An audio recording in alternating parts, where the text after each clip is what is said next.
ঘটনা বিশ্বের কোনদিন ঘটে নাই। হাসিনার পার্লামেন্টের 300 জন কিন্তু বাংলাদেশ থেকে পালিয়ে গেছে। জাতীয় মসজিদের ক্ষতি উনিও পালিয়ে গেছে। তার মানে হাসিনার ক্যাবিনেট, হাসিনার মন্ত্রী, হাসিনার এমপি, হাসিনার নেতা কর্মী সকলেই চোরের মতো পালিয়ে গেছে। চোর বলেই কিন্তু পালিয়ে গেছে, ভালো মানুষটা কখনো পালায় না।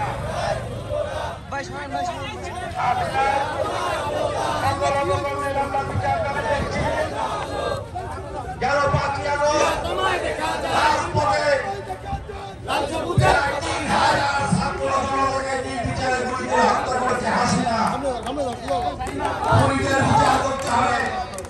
বর্তমান সরকারের কাছে অনুরোধ করব, দাবি জানাচ্ছি হাসিনাকে ভারত থেকে নিয়ে এসে বিচারের কাঠগড়া দাঁড় করানো হোক।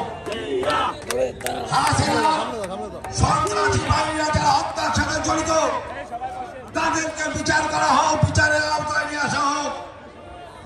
আমরা আন্দোলন করেছিলাম বাংলাদেশের বাংলাদেশের গণতন্ত্র প্রতিষ্ঠার জন্য।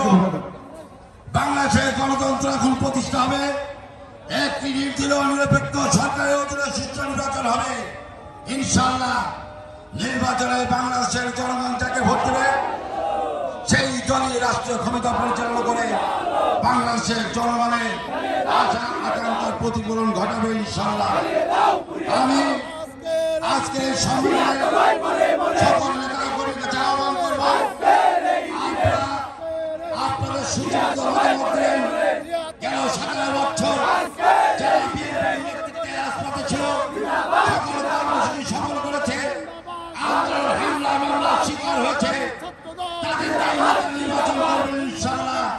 যেন আগামীতে তাদের নেতৃত্বে জাতীয়তাবাদী দল সোনারগাঁ থানা একটি শক্তিশালী সংগঠন হিসেবে আত্মপ্রকাশ করে। সকলকে ধন্যবাদ জানিয়ে আমার বক্তব্য শেষ করছি। বাংলাদেশ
সাবেক ছাত্রনেতা সাবেক যুবনেতা জননেতা শফিকুল আলম তহিদ বক্তব্য রাখছেন খুলনা মহানগর বিএনপির সংগ্রামী সদস্য সচিব শফিকুল আলম তহিদ।